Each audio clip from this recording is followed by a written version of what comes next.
So, I have the utmost respect for Robert Saleh. I think most people do. I think he's pretty much a consensus top 5 defensive coordinator in the league. And so all the changes he's doing, all the creative choices he's making to this defense, I think people are pretty much giving him the benefit of the doubt until further notice. There's one big decision he's making so far that I think people don't want to talk about it because it's Saleh, but is a head scratcher. The decision to move Lenoir out of the slot. It's a big decision. He played a lot of time in the slot the last couple of years, and he was great in the slot. Last year, according to Pro Football Focus, he gave up a quarterback rating of 69 in the slot, which was the lowest passer rating of any nickelback who got targeted at least 30 times. So, okay, you want to move him outside. What do you think? Is this going to work out? Is this the best move for the defense? Saleh's a smart guy. I'm sure he has a vision here. I think Demo can do either or. I think he can play nickel. Like, I think he can play outside. I mean, I don't recall a time when he was, because he didn't always play in the nickel. So you So do both.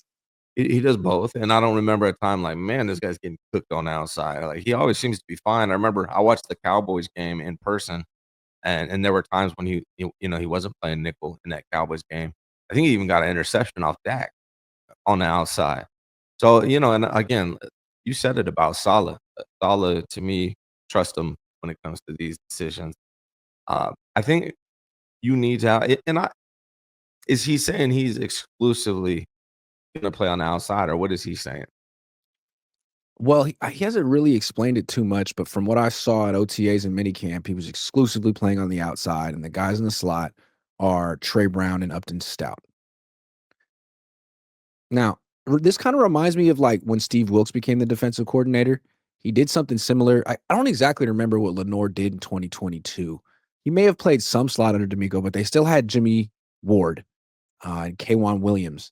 So Wilkes come here and he urges the Niners to sign Isaiah Oliver. And it seems like a good idea until Isaiah Oliver's so bad and gets picked on so much. They don't really have a choice but to move Lenoir back in the slot. And I wonder if that's going to happen this year. It's like you might want to move him out of the slot, but if Trey Brown is getting worked and Upton Stout isn't ready yet, then what choice do you have? Get started at factormeals.com/Cohn50off and use code Cohn50off to get 50% off plus free shipping on your first box. I mean, I don't think there's any doubt that Deommodore Lenoir is probably the best corner on this team. So I feel like in those situations, you got to have him on your best man. And Thank that's you. the role. I was going to That's go the there. role. Yeah, that's the role he's taken on this year with Tarvarius Ward's gone. He's got to do it. They just don't have the depth. Now, if they signed another corner, maybe they can experiment with it. But I think they got to find a solution at nickel while they have Deommodore Lenoir on the back. Yeah, like if they're playing the Cardinals, you'd want Lenoir on Marvin Harrison Jr. And if he's Right. going to play X receiver on the left side of the Cardinals formation, then you want Lenoir on the right side of the Niners defense. If they're playing the Seahawks, and their number one receiver is is Jackson Smith and Jig, but I got the wrong Ohio State guy. He's playing in the slot, then you want Lenoir in the slot, right? Right. If you're going up against the Rams, then you want him against Puka Nacua. I think that's probably the best way to do it. Yeah, and a lot of times in the past, it feels like 49ers always had most of the time, they just played a side of the field, right? But I'm in favor if I'm a defensive coach of follow the best guy. Best corner follows the best guy. I think that makes the most sense in my opinion. I'm not an expert, big, giant X's and O's guy, but that's what I would do, and I think that's what they should do with Demo regardless of where the guy lines up. Yeah, I think Demo's entering that stage of his career where he's earned some respect. He's entering his prime. He's 25. I think quarterbacks would rather not test him. So why just put him on one side of the field where you can ignore him? I mean, if you just put him on the left side of the field, you have the middle and the right to work to. So you can ignore him. He can have no impact. He can be doing his job and shutting down a third of the field, and you could be losing. So I wouldn't let that happen, especially when Renardo Green, I mean, he could be great or he could be this year's Jair Brown. You don't know. He started 7 games. And then other guy, Trey Brown. Yeah. He's been in the league for like 5 years. Was he suddenly going to be great? Or the 5'8" DB from Western Kentucky? Maybe he won't be great right away. I don't know. Yeah, that's why I never understood, playing sides of the field unless you have 2 corners that are both hella good or, like, the same skill level or something like that, then maybe it makes sense to keep it simple for them.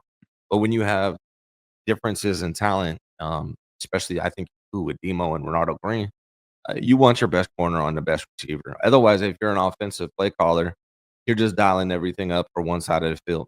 So I think Demo should move wherever the best player is, and I hope that's what Saleh actually does. Yeah, I just think it's kinda interesting how coordinators come to the team. So it's they wanna put their stamp on something. They have ideas. And, by week 2, by halftime of week 1, you could throw that stuff out. I think that's what happened with Wilkes.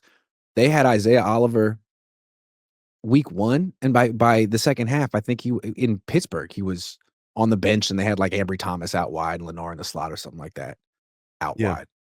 Yeah. Yeah, I mean, So, because the Saleh, thing we're about it, warning you, man. if you put Demo at nickel, who would you have on the outside besides That's a Bernardo? great question. W I Does Darrell Luter Jr. suck? He's never ever gotten an opportunity, and I feel like the Niners have had plenty of examples of 5th round picks at cornerback that they didn't give a real look to, who went on to be good elsewhere, like Samuel Womack and DJ Reed. So I'd E like to see him.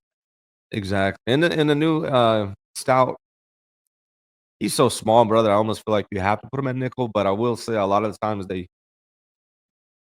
sometimes you have these big body nickels. Like, if you have Juwan Jennings at nickel and you put, like, Stout on him, that's not gonna work, right? So, just depends on matchups. I think they need to be, flexible with how they approach defense, this coming season, 'cause I'm not a big believer on any of their depth at corner. Outside of Demo and Ronaldo Green, I don't know what to expect from Luter, Brown, Dallas Flowers, a guy they picked up, and then Trey Avery, Derrickson Canteen, Jacob Robinson. I don't even know who these guys are.